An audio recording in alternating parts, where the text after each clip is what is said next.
everyone, this video is brought to you by those lovely folks over at Aussie Gamers Express, and I am Lucas, and today I'm checking out Chromagun, a small indie puzzle game brought to us by Pixel Maniacs. What we have here is a single-player first-person shooter puzzle game. What a mouthful. This little baby is available on Steam right now if it takes your fancy after what you hear me say about it.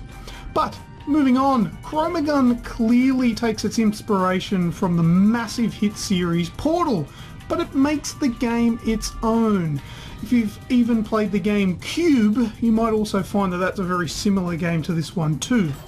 Now, the similarities are with the type of puzzles that you're going to run into, but it's far from a complete copy or clone.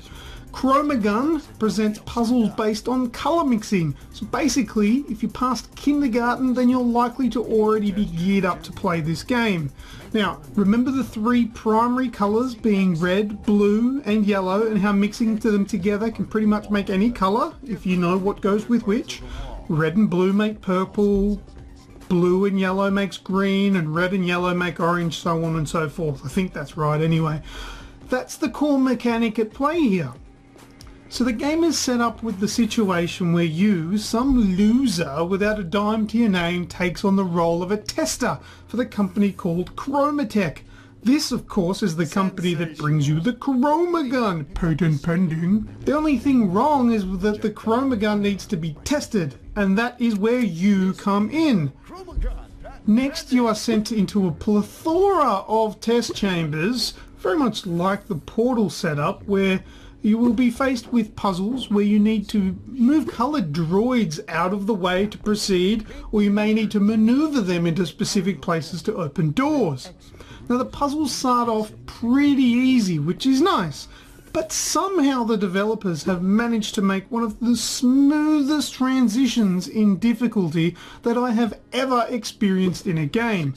Often puzzle games like this will be stupidly easy for a while and then smack you in the face with a wet fish when it comes to the spikes of difficulty, and it gets too hard too quickly.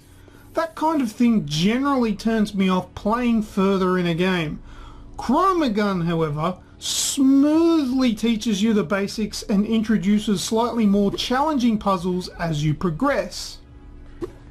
Now, the puzzles in Chromagun have been designed with the player in mind. Each time I finished a level, I was left feeling satisfied and like I managed to work it out, and I felt good about that. I never felt babied or handed the solutions on a platter with obviously placed items or anything like that, but I also didn't feel like I was being cheated or presented with crazy hard puzzles. You know, there on the occasion I was stumped and I simply restarted the level and looked from another angle, which usually after a few tries the cog started turning and success was just around the corner for me. The controls are quite simple and work very well for the game. WA, S and D on the keyboard does the usual movement, while the mouse controls do the aiming and the firing and the changing of colour for the Chromagun. Now, you can use a controller if you like to. I did try that out, but I think with a game like this I preferred the precision of a keyboard and mouse.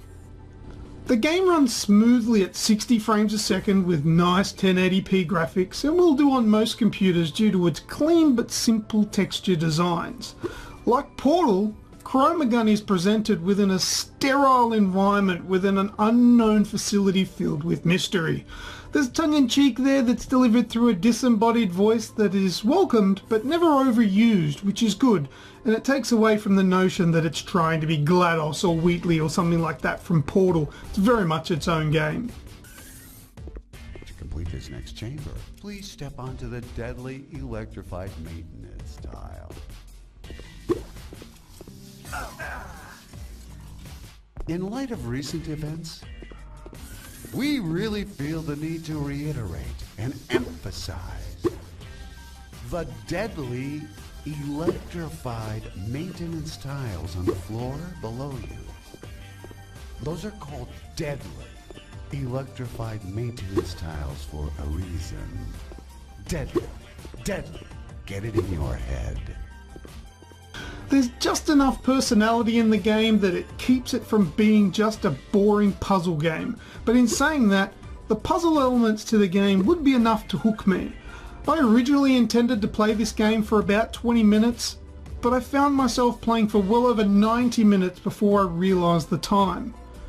Chromagun is a well-presented variation on the test chamber style of game, and it holds its own with puzzles that are truly unique. I give this one 8 out of 10 for sheer addictability and the joy of the game's gameplay. Now that's all I've got to say about this one for now, but head across to Steam if you think this game looks inviting, because if you were a fan of Portal or Cube or anything like that and you want something to extend that kind of an experience, Chromagun's there for you. I would recommend this one, so check it out. Thank you everyone for checking out my video review on Chromagun. There's plenty more on Aussie Gamers Express's YouTube channel, even our Facebook page, and there's even a weekly podcast too. So until next time, see you later.